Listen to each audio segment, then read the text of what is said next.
U.S. Navy retired Admiral Williams has served our nation ably for several decades, both here and abroad. I listen to your show from time to time, and I got to tell you, it's very educational. You cover local, as you just did with the Urban League, and then you cover national political stuff and international, which maybe I can help you a little bit with. Tim Jones and Chris Arps, weekdays at 3:30 on News Talk STL. Tony Colombo. Libertarianism is all about individual liberty. Katie Fitzpatrick. Oh, good for you. Colombo and Katie on News Talk STL. Time to rise has been engaged. We're better, best to rearrange. I'm talking here to me alone. I listen to the finest work song. Your finest hour. Your finest hour.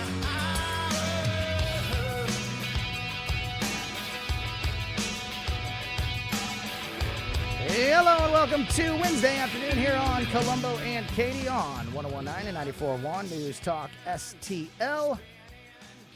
So a couple of pieces of breaking news here to start the show. By the way, I'm Tony Colombo. My partner is Katie Fitzpatrick. And we got a lot to talk about today. And as I said, there's a couple things breaking here right as the show is starting. First of all, how are you? I'm great. How are you? I am good. Good. It's going to be a busy night. Oh, yeah. I guess good news, bad news with these two pieces of breaking news. The good news, I guess, maybe for some people, is that about an hour ago, Ron DeSantis officially filed with the Federal Elections Commission. So we all knew that tonight's the night. Mm-hmm. Expect him to be announcing on Twitter, which we will definitely dig into that story here in a second. But he has now officially filed with the Federal Elections Commission that he is running for president. So I think it's going to be, from now on, we are going to see what kind of campaign Donald Trump is going to run. yeah. He's already been, I would consider it teasing.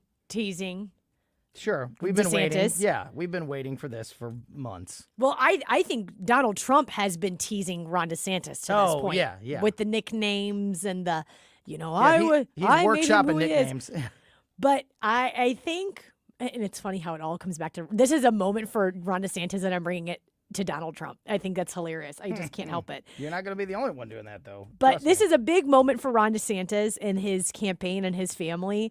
I just can't wait to see what happens with all of these other campaigns. Will it be knives out, claws out? Will it be civil?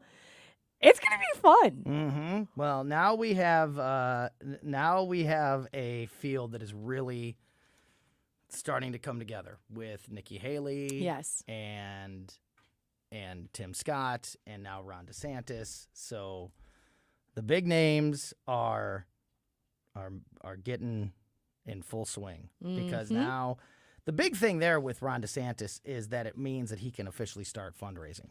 Yeah. So he can officially start, and I'm sure he'll get a boatload I think you're right. in the first 24 hours. Does it make the campaign of Tim Scott kind of like, oh God, because they both announced so closely together. I think that's why Tim Scott did it on Monday, because I think that Tim Scott knew. We actually talked about this on Friday with maybe Gabe, while you were out, that Tim Scott's decision to announce on Monday was probably driven by the fact that the rumors were that Elon Musk was going to announce later in the week. And that way, I mean, at least he got 2 days to himself. There was some time. And there's been some news made, and we'll get into some of that regarding Tim Scott here as we go through the show. So if he would have done it later in the week, or any time really after Ron DeSantis, It's like he would have gotten lost. So at least he did get to own the news cycle for a day or two.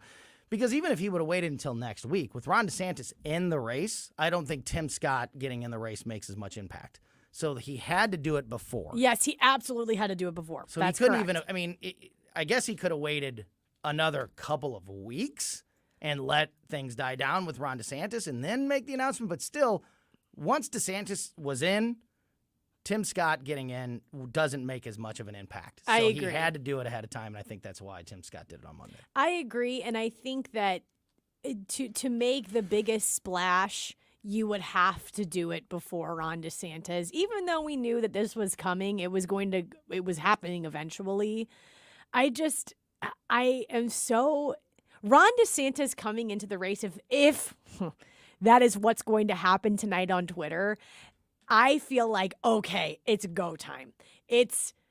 We are campaign season, full swing. Start with the jabs. It's been happening already with Trump and Nikki Haley and whatever. This just makes it more official to me. Do you feel that same way? If Ron DeSantis is like, I'm running for president tonight. I keep saying if, but when that happens. Yes, I feel like now everything's real. Yes. Like now we could really get this going. I can't wait. Because now they have to start, because now, before this, Donald Trump has definitely taken swipes at Ron DeSantis and has been asked about Ron DeSantis and all of that stuff. But now they're officially campaigning against each other. And will it be nice or will it be naughty? Right. Now it's time. Now that Ron DeSantis is officially in the race and Tim Scott is officially in the race, they have to start campaigning. They have to start raising money, and they have to start fighting for votes. And so now the real conversation about who is the better Republican nominee is going to shift into full gear. Man. So interesting. Going to be very interesting. I do do hope that there is still some decorum. I know that Donald Trump is in the mix, but I think when I think of Tim Scott and when I think of Nikki Haley, and even I keep forgetting about this, Ramaswamy, Vivek Ramaswamy, he's a very classy guy. Yeah. He's someone also not to forget about. He has a really great message. I do too. I just don't know. Can he really break through? I think if this... I hope he does. 'Cause I think more the merrier. He's great, and I think he's great. And what I have heard from him policy wise, I've really, really enjoyed, and I really enjoy that he's been going on MSNBC, CNN, challenging those narratives. Having more exposure to these places. The hard thing is for him, this might be a test run. This might be I'm dipping my toe into the water to make that bigger name, to get more fundraising for a future. Vivek Ramaswamy. Yeah. But I do like that he's running. I really like it. Yeah. No, like I said, the more the merrier. I just don't know. I mean, I like what I hear from him. I like his energy. I like the things he says, mostly. But I just don't know that he is. I don't know that he's that he can really break through. But I guess time will tell on that. But I hope so, because the more voices, the more choice, the more conversation, the better, as far as I'm concerned, for voters. So we'll keep an eye on all that. We'll obviously keep an eye on tonight's Twitter Spaces. I like how everybody reports that as like it's a thing that's everybody's known about forever. Like, oh, there's a Twitter Spaces event tonight. Oh, didn't know. Those common Twitter Spaces events that happen all the time. So often that we should just know about. So I don't even know what this thing's gonna look like. Yeah. Is it because it's not a one-on-one interview, because there's like a moderator. There's Elon Musk and there's Ron DeSantis, and then there's like another guy who's gonna like direct the conversation. So is it a debate? It's not a debate. No. Is it? Yeah. But it's also not a one-on-one interview. So I would What say is this thing? I would say like more of like a panel discussion. That's what I would think of, like a panel. What I'm interested in seeing is the quality. This is what I say next is not really a cut down. But there are different levels of quality when it comes to what you're watching. We see that there's Fox News. I would say, I know a lot of people have a huge grudge against Fox News right now. Totally get it. But when you are just looking at the aesthetics of Fox News, their camera work, their angles, it's beautiful. Their cinematography is top notch. And then you have Newsmax, which is also very good, but not quite to the standard, I believe, of the cinematography that you see on Fox News. This is Elon Musk that we're talking about here. So is the billionaire going to spend some of his own dough to make sure this looks as official as possible? For sure. Like, I want to see what it looks like, because if it looks weak, then people are not going to take it seriously. He builds rockets. Right. He can fly to the moon. But does he know anything about? But does he know anything about this? But he should be hiring the best people in the business. True. And I don't think when it comes to that, when it comes to presenting a product, I think Elon Musk takes it very seriously. So I think it's going to look good. I'm excited. I am really, too. this is going to be cool. Well, I'm excited about we talked about this yesterday, but I'm just excited about the possible growth of Twitter and getting more involved in the live stream or the live content area, because we've seen a lot of censorship recently on YouTube and Facebook and other places. I think Rumble's doing a great job, but again, it'd be nice to have another platform where things are discussed more openly and honestly. And again, that doesn't mean hate, and that doesn't mean spreading lies, but it does mean not censoring one side of the aisle, which we've definitely seen on some of these other major platforms recently. The other piece of breaking news is very sad news, and that is that Tina Turner has passed away at the age of 83. We're going to talk to Mark Close today. Ironically, it's Wednesday, the timing of this. We're going to open up Close's cabinet a little less than an hour from now, just after 3 o'clock, and talk to Mark Close from KC95 and Skip Weber from Weber Chevrolet, both, of course, huge music historians. So we'll talk a little bit more about this with them. But Tina Turner has died at the age of 83 in an announcement sent out just a few minutes ago from her management. They said in a statement, quote, "It is with great sadness that we announce the passing of Tina Turner. With her music and her boundless passion for life, she enchanted millions of fans around the world and inspired the stars of tomorrow. Today we say goodbye to a dear friend who leaves us all her greatness, her greatest work, her music. All our heartfelt compassion goes to her family. Tina, we will miss you dearly." If you remember, or maybe you didn't know this, Tina Turner became a Swiss citizen, Switzerland, about 10 years ago. And she has, according to the story, has been battling an illness for a while. And it doesn't say what that is, but that she passed at her home in Sweden today. Wow. After a battle with this illness. So, wow. Yeah, very sad. And of course, a lot of St. Louis connections through Ike Turner. Beautiful woman, incredible artist. Incredible performer. Oh my God. The hair, the big hair. The energy. Oh, man, the energy just like.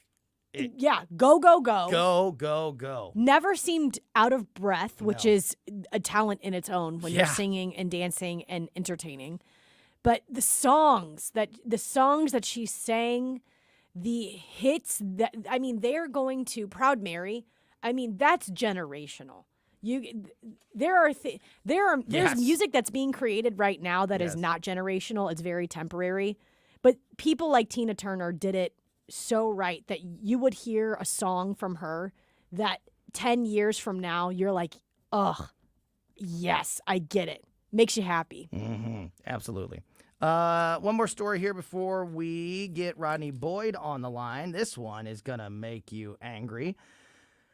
The vice president of El Salvador has reported a drop in crime and decrease in migration out of his country after years of bearing the title the murder capital of the world. The country's vice president was doing an interview this week, and he said, quote, "We are very clear exactly what is our policy regarding enforcing immigration." The president of El Salvador has been very clear about this as well. And, quote, "This is not a problem only of the United States. This is our problem as well. And we don't want to hide from the problem. We don't want to try to put the trash under the carpet. We will face the problem. This is a problem that has been created for and by the exclusion, social economic exclusion, and boosted by the violence in the community. So we have to deal with that. The vice president of El Salvador called immigration a permanent issue and urged the United States to develop a comprehensive bipartisan plan to manage the issue. To that end, he said that he and his president reached out personally to Vice President Kamala Harris, the border czar of the United States, to discuss this immigration problem.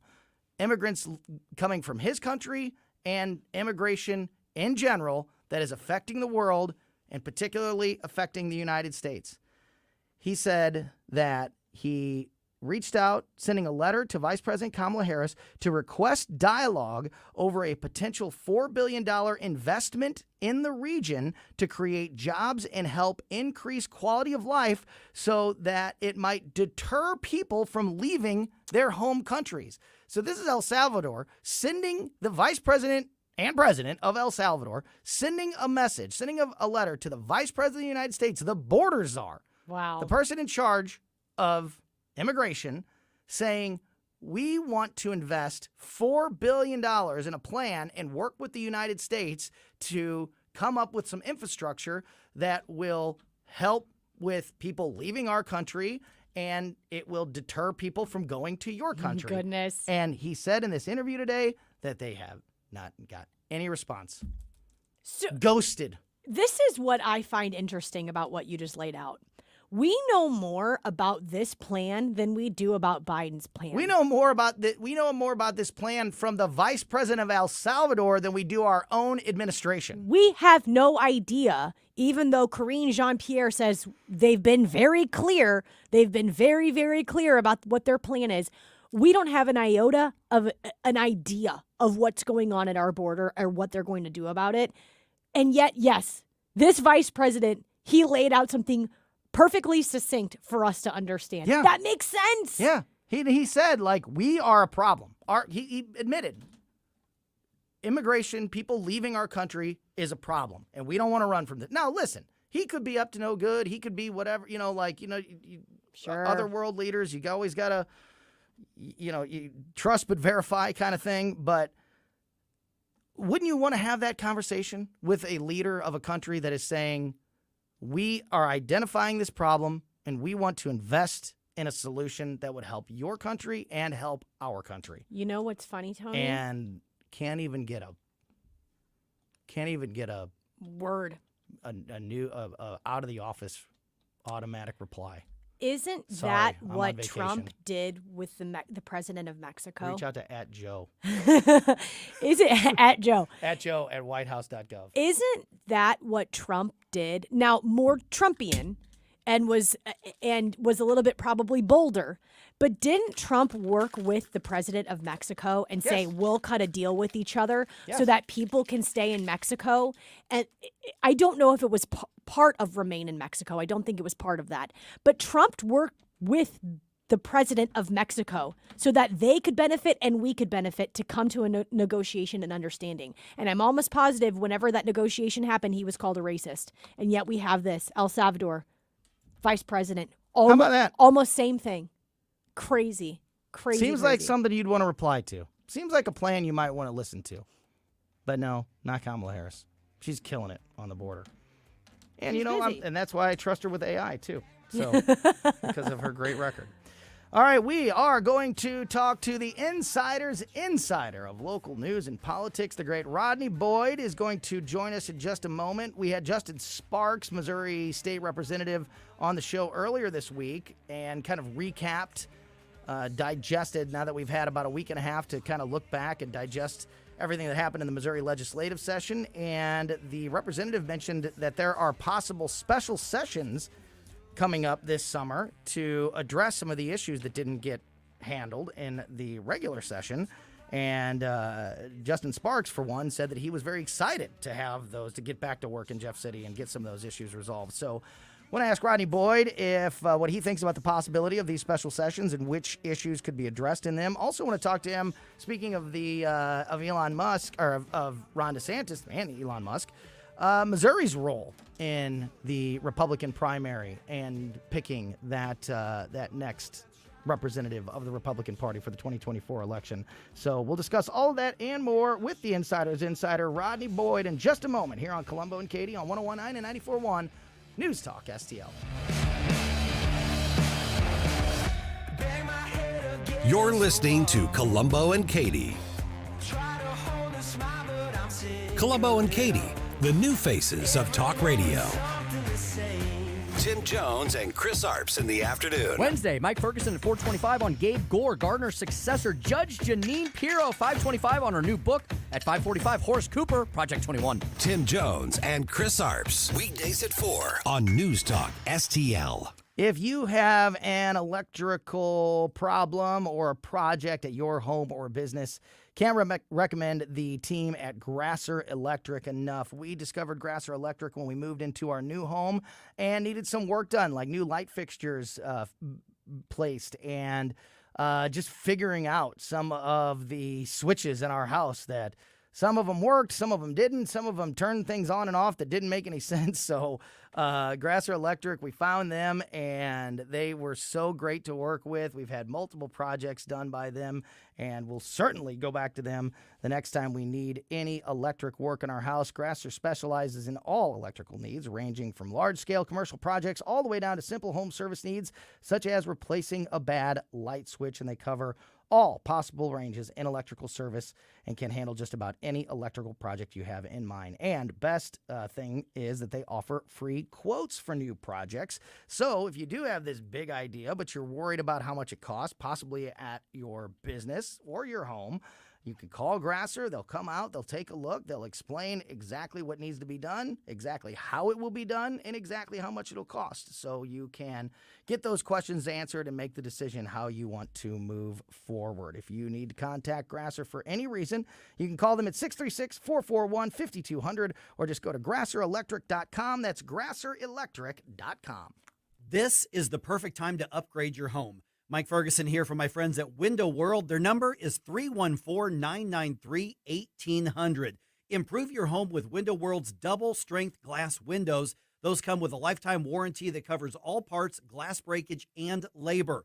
314-993-1800. Get a free in-home estimate. Window World is the preferred window of the St. Louis Blues. 314-993-1800 or windowworld.com. Hey, it's Vic, and I'm here with Kathy Connor at Connor Roofing. Kathy, what makes Connor Roofing different? Hey, Vic. I'm glad that you asked. I think that what really sets Connor Roofing apart is our relationship with our customers. It's very important to us to develop that trust with the homeowner. This is what has allowed us to serve our friends and our neighbors in the St. Louis area for 30 years. Whether we are doing a roof or a gutter repair or even a full replacement, you can count on Connor for quality service and workmanship. Thanks, Kathy. To find out more, visit them at connorroofing.com. That's CONNER roofing.com. Tim Jones and Chris Arps in the afternoon. Dr. Bob Onder. On this whole transgender issue, Washington University has a PAC with $1 million in it to fund Republican rhinos who don't want to protect our kids or protect innocent human lives. It's all too common. So-called Republicans go to Jeff City and govern like Democrats. Tim Jones and Chris Arps, weekdays at 3:30 on News Talk STL. News, analysis, I'm glad you're talking about this. Opinion. I'm glad you're fired up about it, too, because I know I am. News Talk STL.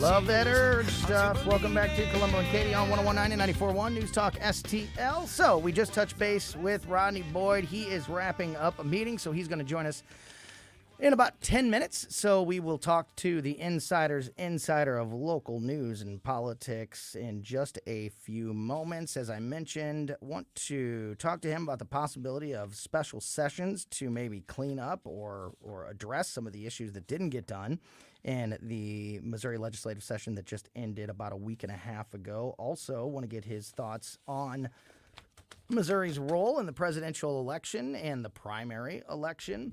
And also want to get his thoughts on if anybody knows some details about the new circuit attorney that's been appointed by the governor, Mike Parson, to replace Kimberly Gardner. It will be Rodney Boyd. So we'll get into all that in a few minutes. Gabriel Gore is that gentleman's name. We reported on that news when it happened a couple days ago, but I'm going to see if Rodney can give us some, can fill us in a bit, because if anybody knows, it'll be him for sure. Got some updates here on Anheuser-Busch. This is interesting. So on Monday, we had Virginia Cruda on. Virginia Cruda from the Daily Wire joins us every Monday afternoon. Katie, you weren't here for that conversation, but when we had her on, we talked about the story that she had just written about Anheuser-Busch buying back expiring cases of Bud Light. You've seen this story, right? I have. So it's gotten so bad for Anheuser-Busch that cases of Bud Light are just sitting in grocery stores and liquor stores and gas stations across the country, and they're expiring before people are buying them. Dear God. So Anheuser-Busch, in an attempt to keep a good relationship with all of these distributors, with all of these people that carry their products, are saying, we'll buy them. So you're not out the money of buying them and not selling them. So that's a bad sign. Yeah. Right? Really bad. And then, so that happened. That story is, broke a couple of days ago. And today there's a new article out regarding how the beer industry as a whole is, quote, in shock that the Bud Light backlash has continued for as long as it has, and experts are warning of supply shortages of rival beers. The entire beer industry is floored that Bud Light is still taking heat over its now infamous promo with transgender influencer Dylan Mulvaney, and the backlash has put rival beers in high demand, according to the publisher. So stores are running out of other beers and can't get Bud Light off the shelves. Totally. Man, I went into a grocery store. I won't say which store because I don't think it's the store that does this, that sets up the displays and things like that. But in this very popular St. Louis grocery store, there was a huge Bud Light display in the front of the store, and every inch of space that was available in this display, there was an American flag. It's baffling to me. They are trying. They're trying. They're trying so the hard. Flag. Farmers, vets, police officers, firefighters, Cowboy hats, country music, camo 4th bottles. of July. What can we do? I had a similar Add another experience. dozen flags. Yes, more flags. I had a very similar experience, although it didn't have to do with flags, and it was at a gas station. Now, I think this was for overstock purposes, but that just shows you, as you just said, all of the other beer around Bud Light completely sold out. But Bud Light itself, I'm not talking about Bud Select, I'm not talking about Miller Lite. Bud Light in itself was not a single case bought. And then they had 2 large stacks of 30s of Bud Light at the front of the store with a discounted price. So it's like overkill. They're like, we have got to figure out a way. But this is, did you say the 6th consecutive week of them being and it keeps getting worse. I should say. Sales keep getting worse, not better. So after the first week, sales were down like 17%. And these are, don't quote me on these numbers, but this is close. It was like the first week it was down 17%. The second week it was down 19%. Then it was down 23%. Then it was down 24%. Then it was down 26%. So it's not plateauing. It's not getting better. It's not like, oh, they're still lower than last year, but they're better than they were a month ago. No, they're worse off than when this story first happened. So people that's the staying power that we're talking about. That is very, very rare. Like we talked about Target yesterday. Yeah. And this uproar about Target. I don't think Target is going to suffer like Bud Light. Normally, what happens in these issues and when these controversies pop up is there's a big hubbub. There's all this outcry. There's this, I don't like this store. I don't like this product anymore. And a week later, everybody goes back to their normal buying habits and whatever. You know, they start going, they go shopping one time at a different store, and then by the next time they got to go shopping, they're back at the store that they had a problem with a week ago. That is very much the way that this typically works. This Bud Light thing is breaking all of those traditions, all of that normal history. The Bud Light boycott is, for whatever reason, has touched a nerve that normal boycotts or cancelizations or whatever you want to call it don't usually hold on like this. That's why I say, even though Target is a beloved store, I mean, I get a lot of things from Target. For now, I will say for now, but it's beloved for now, but they need to watch it. They need to be careful because the amount of people taking videos of the things that they're seeing at Target and then sharing them, that's how the Bud Light stuff started. It was a campaign on social media that evolved to the campaign in your wallet. And that is where Target is leaning.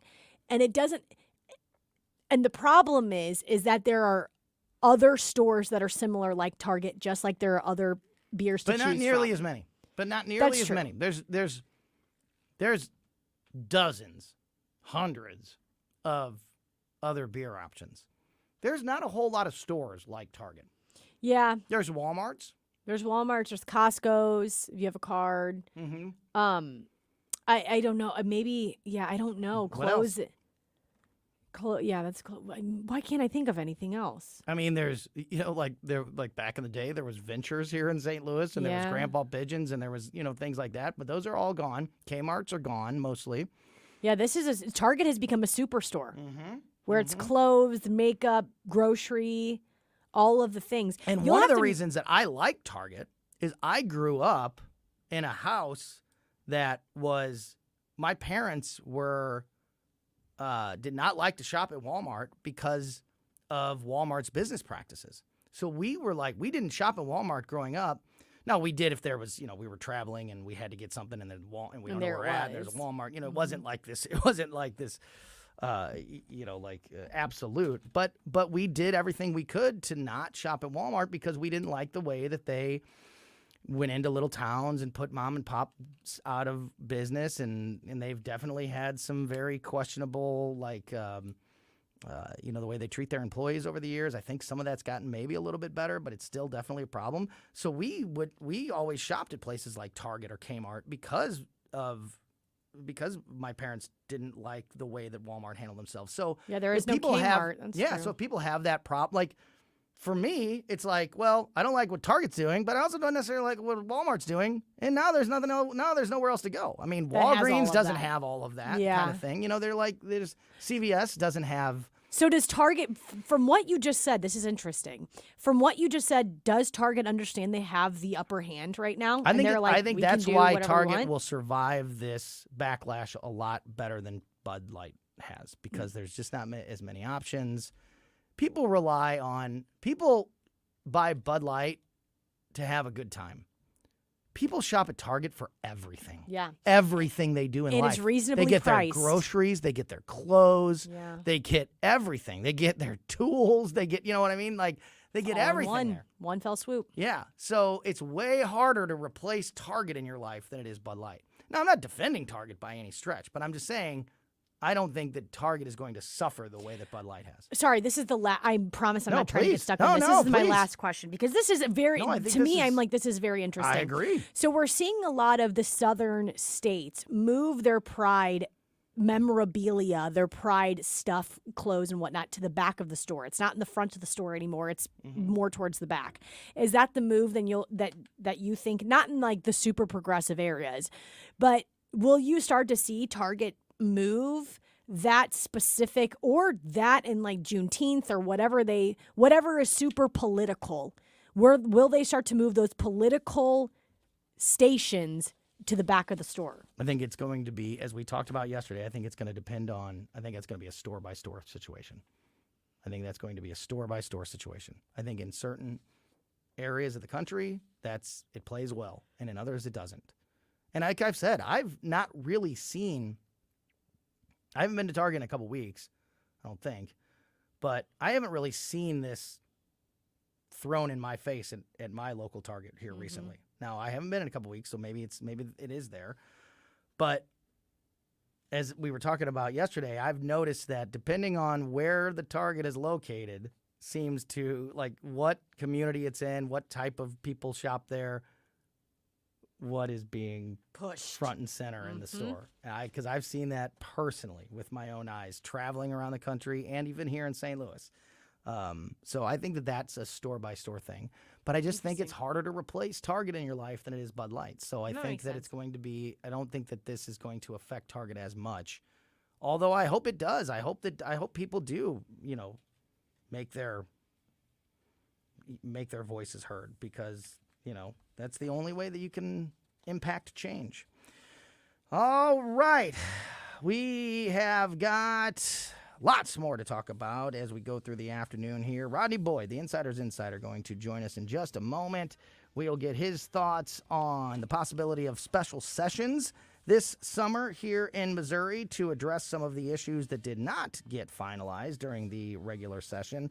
Also, Missouri's role in the presidential election and, more importantly, the Republican primary. Get his thoughts on the governor's replacement for Kimberly Gardner. Lots to talk to Rodney Boyd about, so don't go anywhere. You're listening to Colombo and Katie on 101.9 and 94.1 News Talk STL. Funny how, what is love and what is your name? 4 letters and 2 words. If you find yourself feeling out of place in the world, it's comforting to know conservative values haven't been abandoned everywhere. The far left wants to destroy conservative values in America. This is News Talk STL. Welcome home. So if you are going to be out enjoying the great outdoors this weekend, as we celebrate Memorial Day weekend, make sure that you prepare for that trip by visiting our friends at Bluff City Outdoors in Alton, Illinois, about a mile east of Fast Eddie's there in Alton, right on the banks of the Mississippi River. Bluff City Outdoors has for decades been the go-to place for fishermen. Before your next fishing trip, they have always had and continue to have all of the gear, the equipment, the bait, frozen and live bait, everything you need. Whether you are catfishing, crappie fishing, bass fishing, walleye fishing, trout fishing, they have got you covered at Bluff City Outdoors. But now they have also added their expansion. They have over doubled the size of the store there, and they can basically take care of you, prepare you for whatever you're doing in the great outdoors before your next trip outside. They also have the state-of-the-art archery range, brand new. You can shoot every single day there in the archery range. It is an absolute blast. They have free shooting. They have leagues. They also have the state-of-the-art techno hunt system that you can take advantage of there. There's nothing like the facilities at Bluff City Outdoors within 100 miles of the city of St. Louis in any direction. So if you want to take advantage of this state-of-the-art archery stuff, this archery range and the techno hunt system, Bluff City Outdoors is the only place to go. And again, if you're going to be getting out on the water for Memorial Day this weekend, prepare yourself by going to Bluff City Outdoors. Don't forget also about the Bluff City Outdoors show hosted by myself and the owner of Bluff Cities, Mark McMurray. That airs every Saturday morning at 11 a.m. here on News Talk STL. Follow Bluff City Outdoors on Facebook and learn more at bluffcityoutdoors.com. News Talk STL is proud to have Doug Voss of Safe Money Radio as part of our lineup each week. Doug has been a staple on St. Louis radio for many years as one of the leading financial experts in the area. Doug and Safe Money Radio is on 3 times every weekend, but in case you miss anything, you can check it all out at DougVossSafeMoneyRadio.com or call 844-676-SAFE. That's 844-676-7233. Doug Voss is a registered representative. Securities offered through DHL Securities, LLLP. Member FINRA and SIPC. Tim Jones and Chris Arps in the afternoon. You should never strive to be happy because that's very elusive. What you should strive for is joy. And there's a difference. Joy is when you can have contentment in some really screwed up situations, or you can have it when things are going great. That's what you should always seek in life, is joy. Happiness is determined by circumstances. Tim Jones and Chris Arps. Weekdays at 3:30 on News Talk STL. Stories of New Americans. Hi, this is Ron Clutho. Join me this weekend for Stories of New Americans, where you'll hear fascinating and inspirational personal stories of people from all over the globe who now call St. Louis home. We'll take a look at the U.S. through newcomers' eyes and get insight into world history and culture, and maybe just learn a little bit more about ourselves. Stories of New Americans with Ron Clutho. Saturday nights at 10 on News Talk STL. This hour of Colombo and Katie brought to you by Gutter Pros. Water goes where we tell it. Call 314-656-7195 or visit them at gutterpros.com.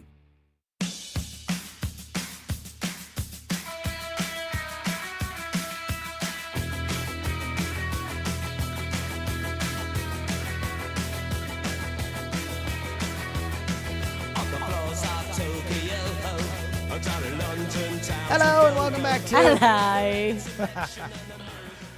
Hello. Hello, Governor. Welcome back to Colombo and Katie on 101.9 and 94.1 News Talk STL. Beautiful day. Another beautiful day out there, man. I hope we get this weather through the Memorial Day weekend. Of course, don't forget to be listening to Colombo and Katie on Friday afternoon at about 2:45, because every Friday at 2:45 we get the weekend forecast from Channel 4's chief meteorologist Steve Templeton. But this weekend, this is a big one. This holiday is, weekend, oh yeah, the extended kickstart of weekend, summer. A lot of traveling, a lot of people getting outside. Heck yeah. Yeah, so you're gonna want to be prepared for that. So make sure you're tuned in for the weekend forecast Friday at 2:45 from Steve Templeton. Right now, we've got on the line with us our good friend, the Insider's Insider of local news and politics, the great Rodney Boyd joins us. Rodney, my friend, how are you? I lost you. Uh-oh, you got us now? I got you. All right. I had you. I lost you, but I'm back with you. But we're back together, and that's reunited, and it feels so good. Rodney, yes, man. Thanks for your time. So I want to dive right in here with you because, there's so many things to talk about, and we don't have forever.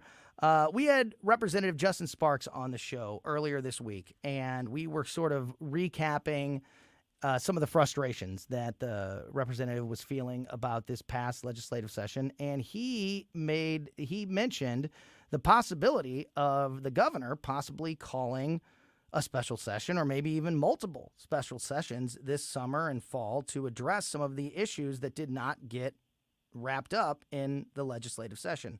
I wanted to ask you, Rodney, what you think realistically. Is that something that we can look forward to happening, or is that maybe some wishful thinking? So look, I think it's a bit of intentional wishful thinking. I've had two meetings I've been in with the governor post-session where he was talking about the session, the accomplishments, the things that didn't happen. And all in all, he felt in the final analysis it was a very productive session. He even indicated in one of the meetings that there was only one thing that he really felt should have gotten done that wasn't done.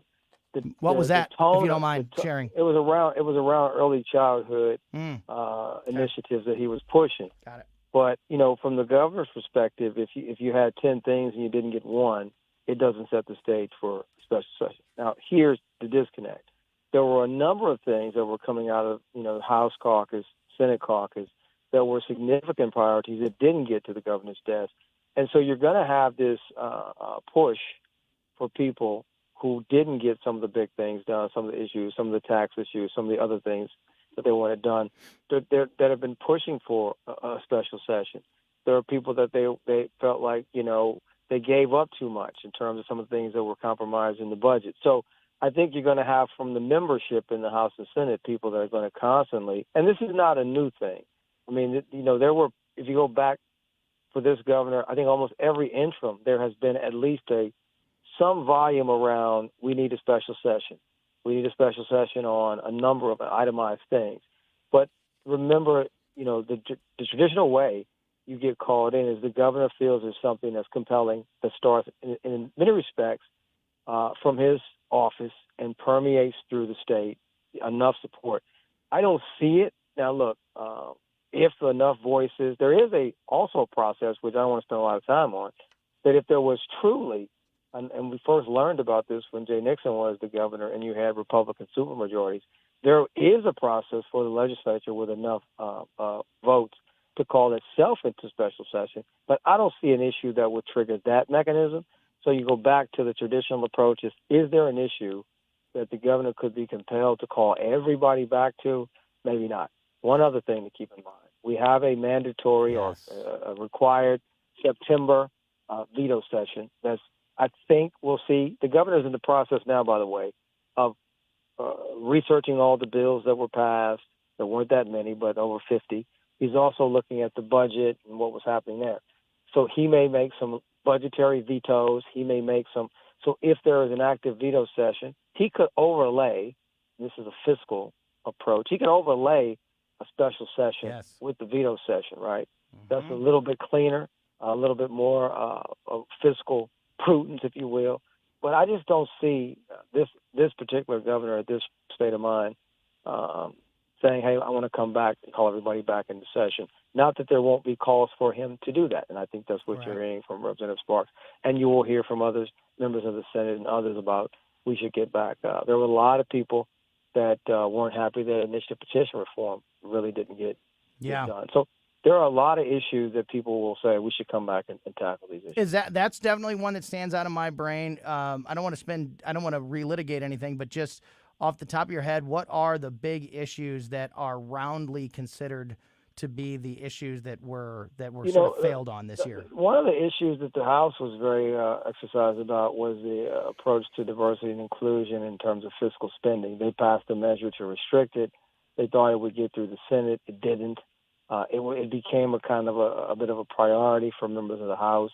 I mean, and like I said, so you have issues in each chamber that were priorities. You also had, some significant tax reform issues that were worked on in the Senate that in the final analysis didn't get passed. And so if you were to talk to some conservative caucus members, they would think, well, there's no bigger issue than having a special session to address giving Missourians tax relief. We should do it. And that's not something new. It's something that they've said every interim. So I just think there are chamber issues specific issues that people would say do merit a special session. We should come back. I just don't think the governor is going to be on the same page. And I don't think there's enough will of the 2/3 of each chamber to call itself back in. I don't think that kind of consensus around any issue is there. It could have been, if you had some things that had died on the vine around some of the issues that were very, very of high importance. So I think at the end of the day, I don't see this governor calling a special session. Gotcha. Talking to Rodney Boyd, and Rodney, we reported the other day when the news broke, speaking of Governor Parson, about the person that he has selected to replace Circuit Attorney Kim Gardner, Gabriel E. Gore. We talked a little bit about his background. He's currently an attorney that practices at Dowd Bennett, but wanted to see if you could fill us in on any other details about the new circuit attorney and maybe the job or the path that the governor has asked the new circuit attorney to go down and solve the problems. So a couple of things. One, I want to applaud the governor, which I don't normally just get up and applaud, but on the way he ran the process. He was very, very serious about it. He interviewed a number of highly qualified candidates, some people he never met before, some people that he had heard of but didn't know. And he really went through this process. With the kind of seriousness that I think is worth applauding. Gabe Gore is an interesting pick. Now, I know Gabe from afar. He and I know each other. I've never worked with him. I don't have any direct experience, but his reputation is impeccable. He was not just a Dowd Bennett guy, but I believe he was a partner at Brian Cave, which is a very distinguished law firm. He has done some prosecution work in the past as a special prosecutor. Now, with that great CV, and I'm sure when the governor sat down with him, he was very, very impressed. this is a very, very challenging role for someone to step in that's never sort of been politically aligned and never worked within the process that is so convoluted, and it's a real, real challenge. So, I sent Gabe a text and said, look, anything I can do to help you because it's important that you succeed. I think he's got a lot of that kind of support, but time will tell. Is he able to go into this office and rehabilitate it? Is he able to go into this office and he's got to attract some people back to this office. He needs help. He cannot go in one person, two people. He's going to have to build a team of experienced people to come in and pick up some of these cases that have been dangling for, in some cases, 2 years in the judicial wind. So, look, we need him to succeed. The governor picked him. Amen. And we need him to succeed for all of our sake. I hope that he has the ability to mend fences with the local law enforcement, build bridges to the judiciary, and get in here. And all we want, by the way, is a functioning, working, healthy circuit attorney's office. And in that situation, you and I, we probably shouldn't hear too much about Gabe anymore. He should be busy about doing the work. Yeah. So I hope we don't have too many conversations about Gabe that have nothing to do with him rehabilitating and putting a functioning office back into play so that it just works the way it's supposed to, where we don't hear a lot about the personality, but we see a lot of the productivity. Rodney, only a couple minutes left, and I'm sure we'll dig deeper into this issue in the coming weeks and months. But with Tim Scott announcing earlier this week and Ron DeSantis expected to announce tonight, of course, the biggest hot topic is the presidential election. Yeah. Many people may not realize that Missouri sort of changed our rules. We'll have a caucus instead of a primary next year in the 2024. It's going to be something to see, man. Yeah. All of our lives we've been a primary. All of our lives. So real quick, and just the Cliff Notes version, like I said, we'll dig in deeper as we go. What role do you see Missouri playing in this presidential election and this Republican primary? We are a great state to validate. We've, by and large, been right probably 90% of the time on where we've gone in the presidential vote. So I think that we're kind of one of those states that you come to ratify yourself in the heartland in the Midwest, right? I think it's going to have a lot. I mean, I was intrigued by Tim Scott. Time will tell. I said to someone when they asked me, I've only met him a few times, you think he's serious? And I said, well, look, I think he's serious, but I think he's also strategically smart, because what he's probably doing is guaranteeing himself, a VP slot potentially, or a significant cabinet position. It's a long way to go from being a senator from South Carolina, can be done, to getting the nomination in a field with giant names like Trump and DeSantis. But I don't think it hurts Tim Scott to put himself out there now and sort of let people kick the tires, assess. But I think Missouri will play a critical role, as we've always done, and kind of, you can come to Missouri, where we touch 8 other states, we're bordered by 8 other states, and if you can get Missouri, you're probably going to have a pretty good shot at the other states that border us. And we are still kind of the state that, in these presidential processes, the caucus is going to be interesting to see. Yeah. We typically get it right. So we've been right at probably 8 out of the last. Well, or I 9 definitely out of the want last 10.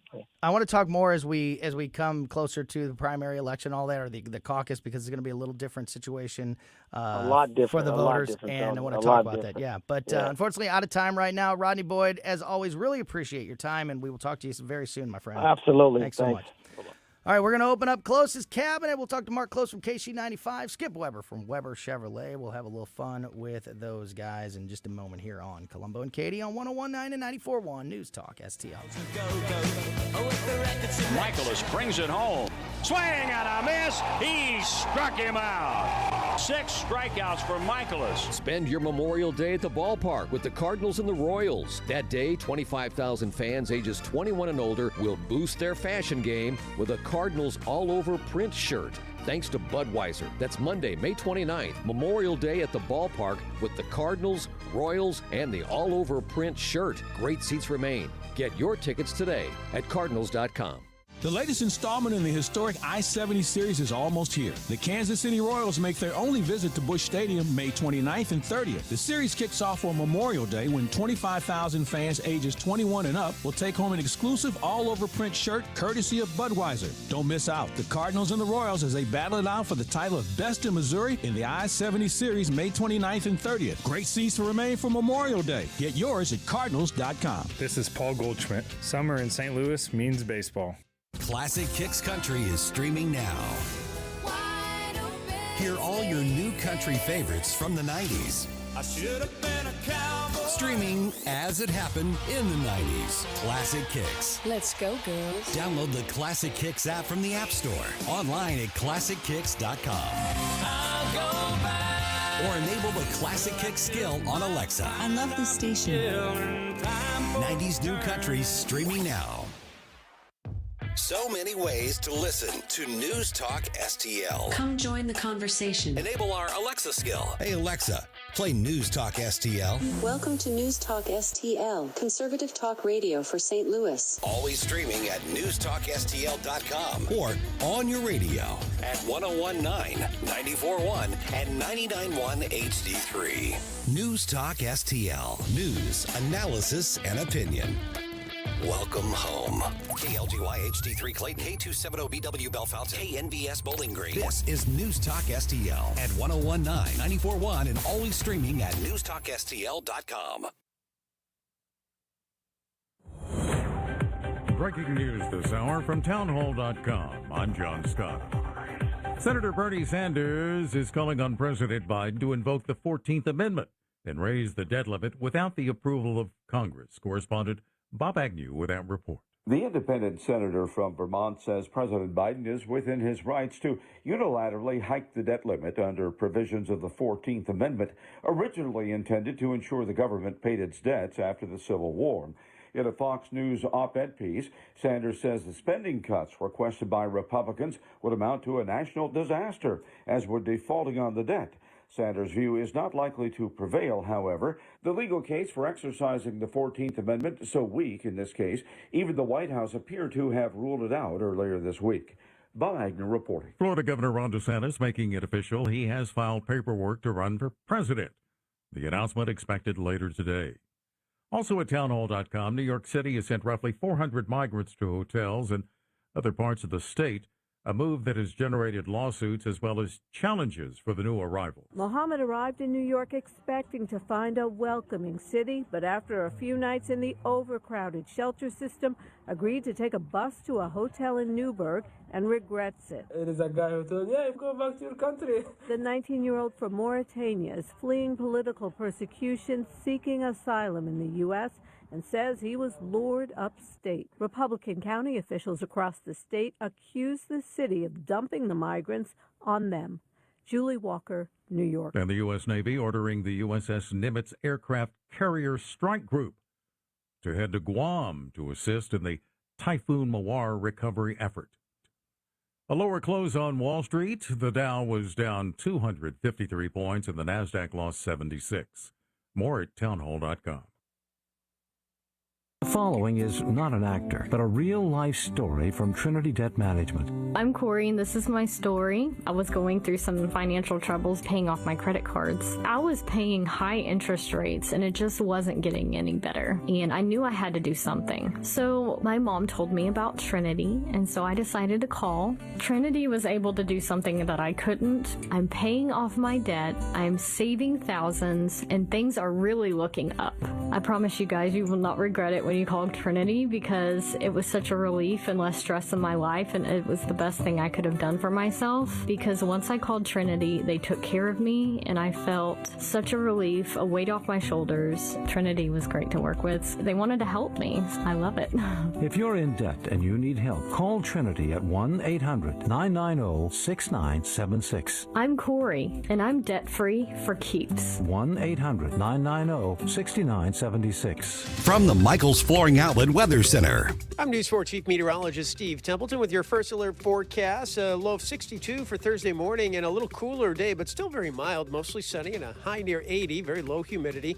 And then Friday, sunshine, a little cooler morning, 53 to start the day, and a milder afternoon with a high of 78. Great way to end off the work week.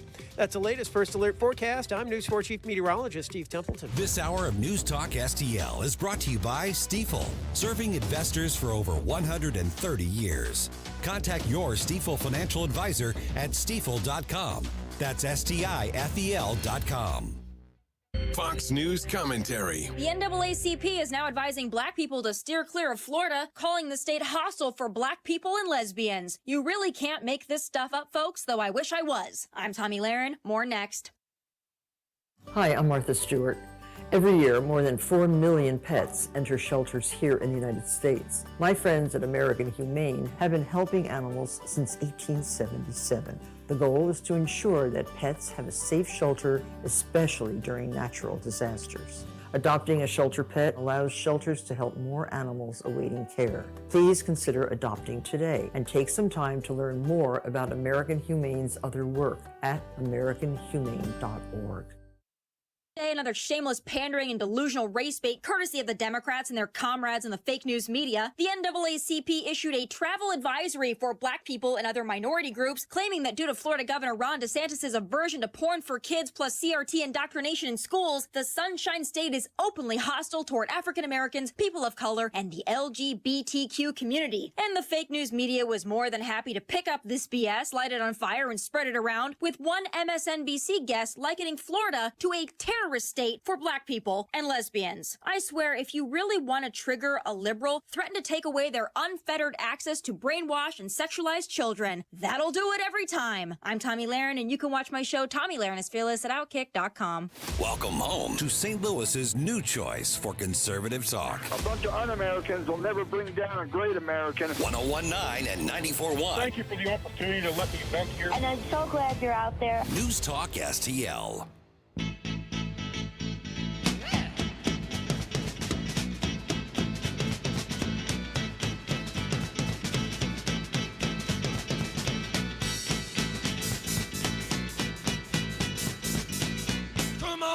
Come on, now touch me, babe.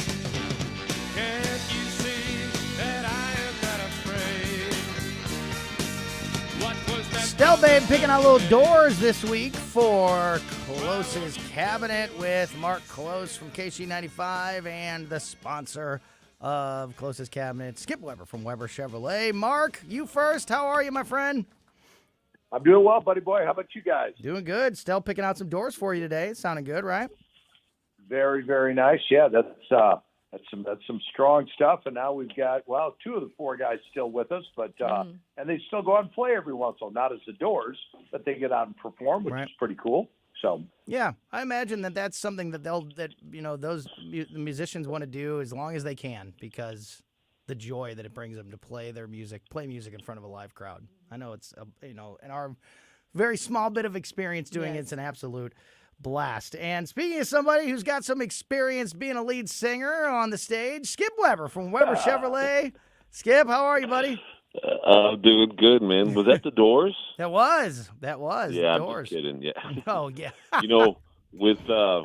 With what Mark said about 2 of them are left, did you hear the news about Tina Turner? So I was going to bring that up to both of you. I was going to bring that. Yeah, no, go right ahead. So we announced it at the beginning of the show. The news just broke maybe an hour ago that Tina Turner passed away at the age of 83. She was at her home in Switzerland, and the only details I've seen to this point is that she had been had a long-term illness that she finally lost the battle to, and they didn't release any other details. But as we were talking about earlier, Skip, not only does she have great influence on the music industry in general, I challenge you to find a better performer when it comes to energy on stage and just letting it all out there whenever performing. Absolutely. Yeah.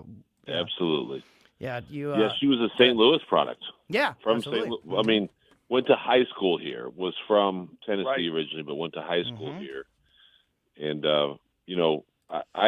it was funny because my daughter texted me, before anybody else I heard anywhere else, and so I Googled it to make sure, and there was like the top thing said, iconic Tina Turner dead at 83. And then the next three things were hoax, Tina Turner death, debunking. Oh God. But but from earlier this year. Yeah, from different days. So I think this is like two different times this year before now. It's been said, that she had passed away from larynx cancer. But now the sources now are reputable. So I mean, she probably was suffering from that, and people were trying to, jump the gun. Yeah. But I'm just saying, wow, hoax death thing. I know. So I call my daughter back. Are you They're sure? prevalent. I mean, here's what I'm seeing. Yeah. So. Yeah, it's sad how often that happens. I mean, if you think of any musician or actor, celebrity, famous person that's in their late 70s or 80s, and you Google their name, and you know that they're alive, I guarantee you one of the Google suggestions is going to be death, so-and-so's death, because that kind of stuff unfortunately happens so often. But yeah, unfortunately, we were reading the statement directly from her team, her publicist today about her passing away. So it's super sad stuff. Mark, you got any memories or thoughts about Tina Turner? Well, it's just, what Skip was talking about, her St. Louis connection with Ike and Tina Turner. George Edic's Club Imperial, Ike and Tina Turner were there all the time. And it was, going back to maybe mid to late 60s, and they were playing there, and you get in for $2 to $3, and she was just a dynamo, man, just moving around the whole time. Even into her 70s when she was out performing until she retired and moved to Paris, I guess it was.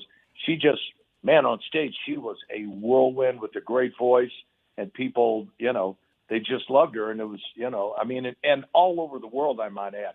You get artists sometimes that are big in a certain country. Tina Turner was beloved worldwide. Yeah. Worldwide. Yeah. I mean, the way she entertained on stage, maybe there's better singers, maybe there's, people that have more number one hits, but I challenge you to find somebody that had more energy or more stage presence than Tina Turner. Yes. She total package. She let it all hang out when she was on stage for sure. I got a couple things I want to talk to you both about, but Skip, first I wanted to not only check in and see how things are at Weber Chevrolet, but also there's a story out today about Ford going back on their decision to remove AM radio from new vehicles. So what's happening at the dealerships? And also, can you just kind of fill us in on this? Because this is a story that's been bubbling for a while now about maybe AM radio. And you're not going to hurt my feelings because our stations are on FM. So it's okay. But is that something that is you think the future as far as new cars? I don't know. I've heard nothing about that either direction. If they do it, they do it. Gotcha. I would be disappointed. I see removal of some technology. I mean, do we need the CD player? Maybe not. Yeah. But I know customers that would still use it if it was in there. You know what I'm saying? I mean, having the latest in technology is great, but it doesn't always mean to get rid of the old technology. I'm not advocating for cassette players or 8-track players in it. Skip, but, I love my CD player. That is something that I'm like. Really? I am I love CDs because it's nostalgic, and every single vehicle from now, 2 years ago until now, and probably moving forward, no one has CD players anymore, and it breaks my heart. Yeah. No, and the interfaces for that you can plug your charging cords in that you used to be able to put an iPod in. Now, iPod is a little bit outdated too. Yeah. They're still out there. You can still buy them, but they're not really new. They're refurbished, and I'm not even talking about buying from used. It's just like Apple will still sell them, but they're not newly manufactured and all that. But the iPod does not have a good interface with cars now. The very newest car. Yeah. An iPad would, but it's a different cord. And I ran into that 2 years ago when I got a new stereo receiver. I had a brand new receiver. For one reason or another, I upgraded it, and I could no longer stick an iPod with Christmas music onto that receiver. I had to Bluetooth it. I had to Bluetooth pair it, which is fine, but for the car, I mean, I've had customers complain, look, I have this iPod of my music. I don't want to use my phone. I want my phone to be still free. And if I Bluetooth it, then I can't use my phone for that either. And I just always liked plugging it in, and now it's gone. And my point is, all these car manufacturers and a lot of appliance manufacturers and such are putting the newest technology out there, and that's great. But they're getting rid of older stuff that their longtime loyal customers still were using. Yeah, I still You use don't my wanna do- iPod. you don't- My I don't truck know why is. you couldn't do both. Yeah, my truck's a 2015. We'll probably have to have a conversation about that soon, Skip. But it still has the input for the iPod, and I still have it in there, and I use it from time to time. That's the only place it lives. Like It just I said, lives in my glove box, and that's the only place it is. So my first reaction is do you have your music on your phone? And they said, yes, I have a lot of music on my phone, but I don't want to plug my phone in. I want my phone separate. I want don't my iPod have to it on go. my phone. You know? So yeah, I mean, I don't want to have to sit there and say, okay, privacy, so that my music is interrupted by texts. You know, I mean, all this, and I get it. I totally get it. It's a little bit older technology. I mean, a 30-year-old would laugh if I said, here, this customer, wants an iPod, connection. But look, people that are listening to iPods, people that are listening to AM radio, they're still buying cars. Mm-hmm. You can't sit there and phase that out. I'm disappointed in the disappearing in some models of the HD radios. Yeah. It was supposed to be the radio of the future, and now some of the newest models don't have that. And that was something that there's a niche out there for people that like that. And there's some really cool radio. HD channels out there just waiting to be discovered, Skip, right? There are. There's some great ones. There now there's definitely less people are. that can discover them. Yeah, for sure. I mean, Mark, now, is it weird to you that we're even talking about radio not being in cars? I mean, that's crazy to me. I mean, I've been in radio for 25 years. You've been in for 125 years. And, the idea that AM radio or any kind of radio wouldn't be available in a car is so bizarre. Well, and I get it if you want to do Sirius or XM or something like that, but people like local origination. Yeah. Like and if you've got the radio, and so you can listen to a local station, talk about the Cardinals, talk about traffic, talk about concerts and things going on. Yeah, it just seems really, really strange to me that they would go their route. And I second and third year on the CD player. Mm-hmm. I got a 17 now and no CD player, and I'm like, what the hell am I doing with all these CDs? And I love CDs, Mark. I have so many CDs. It's unreal. And sometimes you just want to listen to your CD for 45 minutes all the way home. No commercials. The quality is outstanding, but alas. Yeah. So, Skip, before... Well, and I've complained. Go ahead. I've complained about that for forever. I cannot stand the new way of getting music, whether it's iTunes or Spotify or whatever. I mean, everybody just buys the one or two songs they like. I mean, back in the day when you bought the album, you got familiar with the album. You had to play either two sides of the vinyl, two sides of the cassette, or the whole side of the CD. And there's hidden treasures. I mean, Mark will attest to this, and he taught me this a long time ago, that in any given, especially rock and roll, I'm not going to speak for other genres, but especially rock and roll, in any given album, the most popular single, the one they release, the song everybody knows, is very, very rarely the best song on the album. I agree. Very rarely. Yeah. And oftentimes the best song on the album never tracks. gets released as a single, and you learn about that. But if you don't know that, and you pull up an album on iTunes or Spotify, and you see the popularity and number of downloads because the song was released as a single, that's all most people download, and you never get the hidden gems. Well, and the very sad annoying, thing is that very frustrating. Yeah, the sad thing is that a lot of artists don't even make albums anymore because it's all about just getting a single release. Yeah, so the deep tracks or things like that aren't even making it out to the public. I don't. We have a few minutes left here, but I want to get into a couple things. But Skip, what else is happening at the dealerships right now? So this is Memorial Day weekend. Oh yeah, here we go. Coming up, we are closed on Monday, but we're definitely open Friday and Saturday. And it's always a weird weekend because weekends in the summer for us are great. But the first couple nice weekends, when people are at the lake or people are at the river or people are cutting their grass like Mark or doing other yard work or whatever, those weekends are oftentimes a lot less busy. And this kind of looks like that's going to be it. So if you're looking for a really good deal, you know as well as I do, when you're expected to be busy and you're not quite as busy, you got some scrambling going on, and you got maybe a little bit more money coming off or a little bit more money going on the trade or whatever. You come in with a weird demand, and all of a sudden they'll take it, that kind of thing. So we're going to have a decent weekend. We have a bunch of appointments set up, but it's not going to be a normal summer weekend. So if you're not going out of town or working in the yard all day on Friday or Saturday, come on in, because it's a really good time to take advantage of this closing out the month weekend sales. Yep, absolutely. WeberChevrolet.com to find out what's happening at all three dealerships. And Mark, speaking of cutting the grass, as Skip just mentioned, another new technology has moved into another area, and I feel like it's closing in on something near and dear to your heart. They're now making AI lawnmowers, like a Roomba for your lawn. What do you think? They're taking away the one thing we love, Mark. The final last joy in my pathetic life is cutting my grass, and they want to take that away from me. It's like,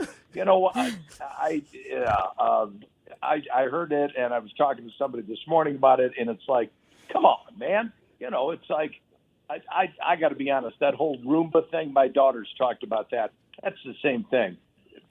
Really, it takes that long to vacuum your floor that you got to have a robot do it. That to me just seems really. Katie, really your face bizarre. tells me that you like your Roomba. I fought hard against the Roomba Really? just because I didn't like the idea of a robot. Yeah. I was like, it's a Roomba, but I was still just like very wary about it. But I have to say, Mark, I have a not a Roomba exactly, but something close to it. And this little doodad does the job. Roomba. You That's know, okay. a little knockoff. I wasn't going to pay full price. But it does the job, amen. Mark. I'm just saying, it does the job. And before we go, Skip, I don't know if you know this, and Mark, you may think that I forgot and you were going to get off the hook, but you're not going to. Monday was Mark Close's birthday, and it was a milestone. He's 85 years old. Mark, congratulations. Happy birthday. No, thanks. Mark, I you already don't- ate. Yeah. He's not 85, but 70. You don't look a day over 82. Yes. Mark. You don't look a day over 82. Everybody told me, I turned 70, and everybody says, tell everybody you're 80, and they'll go, damn, you look good for 80. And it's like, not so good for 70, but 80, you look great. Yeah, that's growing up, when we were 23 and 24 years old, and say, hey, yeah, that guy knows some guys, he's 70. And then what, you mean he's not dead? It's frightening. But it beats 70 the is the new alternative, 69. Right? That's it. So And I got a friend of mine that same age, and he really fits. He's a good guy, and he came up and he talked about our life. He goes, you know what? We're in the fourth quarter and we're winning. I'm like, I like that. I absolutely like that, and that's the way I feel. I got a great life, great family, great friends. I'm pretty decent health and all that. So I'm in the fourth quarter and I'm winning. I'm a happy guy. Yes, sir. And I will never forget Mark's birthday, because Mark's birthday is my anniversary. So I am tragically linked. I can, for the rest of my life, no matter, I'll never be able to get him out of my brain, because he's connected to my Thank you. anniversary. You're welcome. You're welcome. And I'll say something else about that analogy. I've been to a lot of games where the fourth quarter seems to take forever. So it's not even a bad thing. There you go. That's right. Yeah. That's right. Hopefully you are correct. A long fourth quarter. Well, Skip, thank you so Got much. all of our timeouts left. Yes, all of that's our right. timeouts Yeah. left. And the 2-minute warning, plus the 2-minute warning. We got a lot of time. Lot to go. Skip, thank you as always for your time. And Marker, back at you as well. And happy birthday, my friend. Happy birthday, Mark. Thanks, guys. Happy Appreciate birthday, it. All right. Mr. Close. See ya. You bet, guys. Thanks so much. Have a great afternoon. Great stuff there from Skip Weber from Weber Chevrolet and Mark Close from KC95. Close's cabinet on Colombo and Katie. All right, still more to talk about today. Tim Scott is under attack by The View, of course. Joy Behar, a white woman, a very rich white woman, had the audacity to say on television yesterday that Tim Scott, a black man, doesn't understand racism. Nope. Wow. And that's not the only thing The View said about Tim Scott. We'll talk a little bit about that, and we will get ready for this big event on Twitter tonight with Ron DeSantis supposedly going to announce officially his run for president. So we will discuss those issues and more in just a moment here on Colombo and Katie on 101.9 and 94.1 News Talk STL. You're listening to Colombo and Katie. Follow us on Rumble at News Talk STL. St. Louis's new choice for conservative talk. Live and local. I need to know what's going on in my city. News Talk STL. When I went to go pick up my daughter from my parents' house yesterday, we played on the floor. It is so important to have a nice floor right now when you have a new baby and she's learning how to crawl. And eventually she's going to be scooting around the floor all day and all night. And that is why I am so happy my parents chose Michael's Flooring Outlet to help them out with their hardwood. My in-laws also chose Michael's too to help them with their new floor. Both my in-laws and my parents are so satisfied with what Michael's had to offer them and the expertise they brought to installation. They have carpet, they have hardwood, they have laminate, they have tile. You can shop in-store or shop at home. That means you can come to the showroom and see what they have to offer, or if you don't have time to stop by the showroom, they can bring you samples right to your front door. So what are you waiting for? Just schedule an appointment to get started. Visit them at their 3 locations in St. Peters, Darting Prairie, or Creve Coeur, or visit igotfloored.com. That's igotfloored.com. This is Larry Connor's commentary on News Talk STL. Fox News dropped Tucker Carlson just last month, but even before, there were signs that Fox was moving to the left. The Daily Signal now has a Fox News handbook that had been issued in 2021, just now being displayed for the public. And in that, it talks about gender-affirming care and pushes gender ideology upon employees, that they can assume any biological sex they want and dress in their preferred gender, regardless of how they're born. Plus, they had a big piece featuring a California legislator, Scott Wiener, far-left Democrat, who led the move to soften sex offender registry requirements for sodomy with minors. A current employee at Fox told the Daily Signal anonymously, "We were told not to bash Mulvaney or any other transitioner." And then another source said they want you to think this is a place that supports traditionally conservative views. But in reality, they're pushing the nonsense behind the scenes. And still another employee said Fox spends hours of programming attacking woke companies. And now Fox is a woke company. For more, listen to the Larry Connors USA Daily Report tonight at 6 on News Talk STL. There is a great story about how John Beal Roofing got started. I encourage you to read it at their website, johnbealroofing.com. That 1947 story leads to 3 generations of the Beal family repairing, replacing roofs on homes and businesses. Read the story at johnbealroofing.com. And when you need roofing help, support my sponsor, John Beal. Call 1-800-NEW-ROOF, 1-800-NEW-ROOF. I'm Dr. TJ, owner of the Institute of Natural Health, co-owner of Optimal Nutraceuticals, and the host of Wellness 101. Wellness 101 is designed to cut through the nonsense and provide you common sense, science-based information regarding health and wellness. On the show, we discuss topics like thyroid health, gut health, hormone optimization, and many others. Our show airs Saturdays at 10 a.m. and 2 p.m. and Sundays at 11 a.m. and 3 p.m. right here on News Talk STL. For more information, visit us at inhstl.com. That's inhstl.com. 1949, the last time a Republican held the top post in St. Louis City. A gallon of milk was 84 cents. Ted Drew's opened on Chippewa, and streetcars ran down Grand Avenue. The city was booming. Unfortunately, St. Louis city streets are no longer the epicenter of family and business life. In the 80 years of Democrat control, our city has been on a steady decline. St. Louis City Republicans believe it is our duty to provide a different path forward. Learn more at stlouisrepublicans.com. Paid for by St. Louis City Republican Pat Curtis, Farber Treasurer. For $1 a day, if any covered appliance breaks in your home, we guarantee to fix or replace it. All makes and models, washers, dryers, refrigerators, air conditioners, and more. more. Guaranteed to be fixed or replaced for $1 a day. Call the Home Service Club now for free information. 800-399-3701. 800-399-3701. 800-399-3701. That's 800-399-3701. Mike Ferguson in the morning.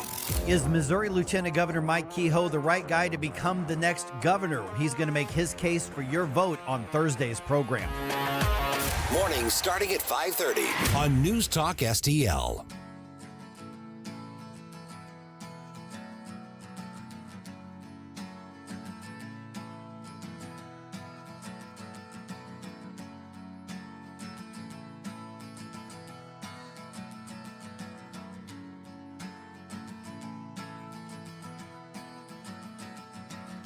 Today is gonna be the day that they're gonna throw it back to you. By now you should have somehow realized what you gotta do. I don't believe that anybody feels the way I do about you now.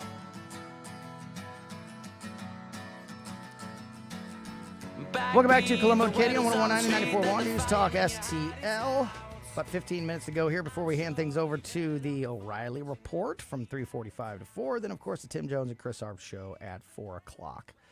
Let me do this Tim Scott thing real quick, and then I want to get your thoughts as we kind of preview this this Twitter event tonight with Ron DeSantis. So I think we reported earlier in the week when The View were attacking Tim Scott on Monday when he made his announcement.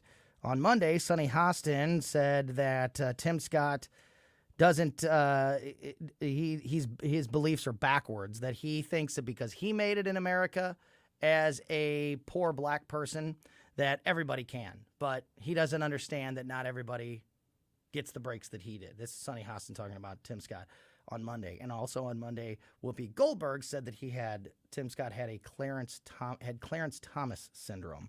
Well, Joy Behar's turn yesterday on The View. She said, quote, "He's one of these guys like Clarence Thomas, black Republican, who believes in pulling yourself up by your bootstraps rather than understanding the systematic racism that African Americans face in this country and other minorities. He doesn't get it. Neither does Clarence. That's why they're Republicans." This is a rich old white woman saying to a man who grew up black and poor, who is a United States senator that is now running for president, that he, the black man, doesn't get it, is the one that doesn't understand racism, but she, the old rich white woman, does. That is the elitism, the level that we have gotten to in this country of people on the left that now can look someone in the eye, a white person look at a black person and say to that black person, "You don't understand racism, but I do." Is ridiculous. Wow. However, this is a golden opportunity. The setup is so perfect because it shows you how the idiocy of what's going on in the left and the scrambling of. And now this is what this is what I believe that they're thinking. I think a lot of people on the left, a lot of progressives and a lot of Democrats thought we have the black population. We have the Hispanic population. We have the minority population. If you don't vote for us, you ain't black. You ain't black. They're not going anywhere. But lo and behold, 2016 changed a lot of things, changed a lot of minds, changed a lot of hearts. And now the Republicans, you are seeing a much larger group of black Americans, of Hispanic Americans, so on and so forth, come to the Republican Party. And Senator Tim Scott is showing them, hey, I'm a black man. I grew up poor in a single household. I did have to pick myself up by the bootstraps. I'm a senator. And now I'm going to run to be the next president of the United States. And I did that all because I believed in the policies. I believed in the ideology of the Republican Party, and amongst many other things. And that scares the daylights out of the Joy Behars Did of Joy the world. Behar understand racism when she dressed up in blackface? Right. Yeah, I that's wonder weird. if that happened. Byron Donaldson, congressperson, Great guy. Republican congressperson, actually called out Joy Behar after these statements and brought that up. Exactly. So after Joy Behar said that Tim Scott didn't understand racism, Congressman Donalds called out Behar over her comments, as well as noted photos of her dressed in blackface, which resurfaced in 2019. Remember at the time, Whoopi Goldberg said, "You're okay." I'm going to speak for all black people and say, don't worry about it. You're fine. Wow. Anyway, so Congressman Donald said, quote, "Joy dressing up as a black woman for Halloween with dark paint on your face doesn't magically make you black or make you an expert on what it's like to be black. From one black person to another white liberal who got a pass for wearing blackface, sit this one out." What a dummy. What a great statement by Congressman Donalds. What a dummy for Joy Behar and Whoopi Goldberg. Other conservative commentators have taken issue with the remarks as well. CNN's Scott Jennings, a senior CNN commentator, who you would think, just by me saying CNN, is going to side with Joy Behar, said, quote, "Attention black Americans, don't even think about having a mind of your own or else this wealthy white lady will come for you." Well done. Well said. You just set yourself up for so much failure. And even some of the people that are Democrats, they've got to look at Joy and be like, sit this one out. Well, you know how we said that the charges against the criminal charges in New York against Donald Trump were actually the best thing that could happen for him because he's getting these false charges, and even Ron DeSantis and Tim Scott and Nikki Haley, even the people that he's at odds with in the election, had to come out and support him. So, like we were talking a couple of weeks ago when this was all happening, like, this is the best thing that they think that this is great. They think that, they finally charged Donald Trump. We're going to get him. He's going to, we're going to finally, get him in jail or make all this other ridiculous false allegations and investigations into him. And, the left was celebrating, acting like it was a good thing. But in actuality, I believe the reality is they did nothing but boost him up. Oh, totally. And I think the same thing here. Totally. I think that old white liberals saying on national television that Tim Scott doesn't understand racism it shines a spotlight on where the Democrats are and their mindset. Scared. And it boosts Tim Scott. It rallies people to Tim Scott's defense. Ridiculous. So they're trying to tear him down, but I think that they're so lost in their own world that they don't even realize that they're actually doing him a favor. Totally. By putting out a story in the national news that is so absurd and so wrong that everybody, just like what happened with Trump in New York, it doesn't matter if you like Trump over Tim Scott or not, you have to come to Tim Scott's defense because of how ridiculous these accusations and these statements are. This is a total synopsis of our world, of our culture right now. Well, it's about to get super interesting, if it wasn't already interesting enough, obviously, the Republican primary after today, because Ron DeSantis, as we announced earlier, just a few hours ago, actually, officially filed with the Federal Elections Commission. So he has now filed the paperwork to make it official that he's running for president. So he is almost certainly making that announcement tonight on Twitter with this event with Elon Musk. And we talked about it a little bit yesterday, but yesterday we kind of focused the conversation on the platform and Twitter getting involved, in these type of broadcasts and live streams and things like that. And but we didn't talk too much about like what we expect from tonight. What do you expect from tonight? Do you expect this to be a long conversation that delves into the issues, or is it going to be more of a rally where it's going to be a lot of Ron DeSantis, telling Americans where he stands on the issues and what he's all about? I don't know. I don't know what this is going to be. I would think that this is going to be an opportunity where he can showcase the policies he's ready to bring forth.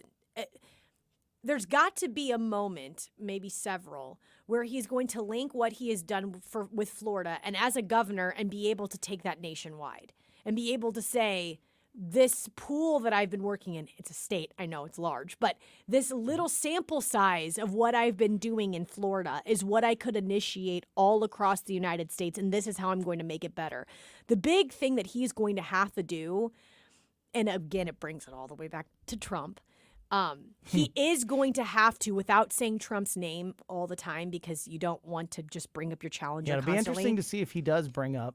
You can't bring up Any Trump of those. constantly, but you do have to market yourself as what you're going to do differently than Trump did in 2016. You think he should you think he should market himself almost as Trump version 2.0? Like, hey, you get the fighter, you get the no nonsense fighter who will defend and isn't afraid to ruffle feathers or say what's on their mind, but you don't get some of the other drama that comes along with Donald Trump. Do you think that maybe? I don't know, because again, even if you say I'm going to be Trump 2.0, you're still giving Trump all without that. saying that. Yeah. But basically put yourself in that lane. Like, I can do all the things that you love about Donald Trump. But this is why Trump has the upper hand, is because every single person on that stage does have to give him credibility. They do have to give him, which is a good thing. You should not try to think that you're going to just be on Trump's level. You're going to be, criticizing, demonizing, playing those types of games. You're not. But the problem, and this is why it's going to be interesting tonight, is that Ron DeSantis, Tim Scott, Nikki Haley, Vivek Ramaswamy, maybe not him as much, they do have to give Trump credit. Yeah. A lot of kudos. Up until now, Ron DeSantis, even though he's not officially in the race, he's been in all the polling. He's been included in all the polling. Yes, he has. And he's always in second. He's the only one that's close in these other polls, like Nikki Haley and Tim Scott, and they're all still in single digits. But it's usually like 45% for Donald Trump and maybe 35% for Ron DeSantis. Do you think tonight's announcement gives him a little bit of a boost in the polls, or do you think people have already been sort of considering him in the race? So this isn't going to be like I didn't know he was an option. Now I'm going to vote for him. I think it could give him a boost in the polls, because people know Ron DeSantis and they probably have seen some things that they like from Ron DeSantis, but what they're looking for is demeanor. Yeah. What they're looking for is the demure. Like, what are you bringing personality and gusto wise? I'm way interested, obviously, to see this, because I want to hear what Ron DeSantis has to say, but I also want to see what this whole broadcast is about. Like, because as we were saying with Twitter, this may be the first of many of these type of live streams or live broadcasts on the platform. So I'm going to be watching for that as well. It starts at 6 o'clock Eastern time, 5 o'clock our time, correct? And, yes. Which means it will happen. It will at least start during the Tim Jones and Chris Arp show while you guys are in here live. So you definitely want to be listening. Yeah, we've got to take this some of it. afternoon to Tim and Chris, because they will be able to give you live reaction and analysis to the event and the announcement, which is at 5 o'clock our time tonight. 5 o'clock our time tonight, 6 o'clock Eastern. So definitely make sure you're listening to Tim and Chris this afternoon, as we will be able to get that live reaction and analysis from this event where Ron DeSantis will be announcing officially that he's running for president. All right, and we'll have a chance to talk more about it on Colombo and Katie tomorrow. Colombo and Katie back tomorrow starting at 2 o'clock. In the meantime, make sure you subscribe to our podcast on your favorite podcast platform. Just search The Colombo and Katie Show. We're on every podcast platform there is, just about, and you can also just go to our website, newstalkstl.com, go to the Colombo and Katie Show page, and you can get our podcast there as well. Also subscribe to the Colombo and Katie YouTube channel while supplies last. All right, the Bill O'Reilly Report. The O'Reilly Report is next, and then Tim Jones and Chris Arps from 4 until 6, and then Larry Connors from 6 until 7. Thank you so much for listening to us and supporting us here at 101.9 and 94.1 News Talk STL. Heard it all before, but you never really had it out. Hi, Sean Long for STL Fenceworks. STL Fenceworks is proud and excited to install American-made aluminum and vinyl fence products, as well as American-made decking. For instance, STL Fenceworks has teamed up with Jareth Manufacturing. Jareth invented the aluminum fence industry over 50 years ago. The Jareth product is wholly sourced and manufactured in the U.S., and STL Fenceworks is the third largest Jareth customer in the world. STL Fenceworks is vinyl fencing also, and not just white. We partner with National Vinyl Products to provide you with tan, clay, gray, and variegated wood grain vinyl fence products too, all made in the U.S. Not to be forgotten, STL FenceWorks is maintenance-free decking. STL FenceWorks is the #1 distributor of Wolf Cellular PVC in the Midwest, proudly manufactured in the U.S. and voted #1 maintenance-free decking product in the United States. Let STL FenceWorks make your outdoor space magical. Visit stlfenceworks.com today and learn how we can make your backyard dreams into a reality. At STL FenceWorks, your satisfaction is our passion. The Vic Porcelli Show. Can Kamala meet? The government should not be telling her what to do with our bodies. Wait a minute. She said, what did she say there? The government should not tell us what to do. With our bodies. Huh. What about El Jabo? And masking mandates. Sure, I did a little Spanish lingo there. I thought it was nice. El Jabo. My Russian, little Spanish lingo there for you. El Jabo. Vic Porcelli, weekday mornings at 9 on News Talk STL. Home is where the heart is, but it's also where the money is too. If you want to make the most of your home, whether you're buying, selling, or staying put, tune into HomeWise, the financial talk show that gives you the real deal on home ownership. HomeWise tells you the secrets that banks, realtors, and contractors don't want you to know, and shows you how to save thousands of dollars on your mortgage, insurance, repairs, and maintenance. HomeWise, how to get the most out of every dollar you put into your home. Sunday mornings at 9 on News Talk STL.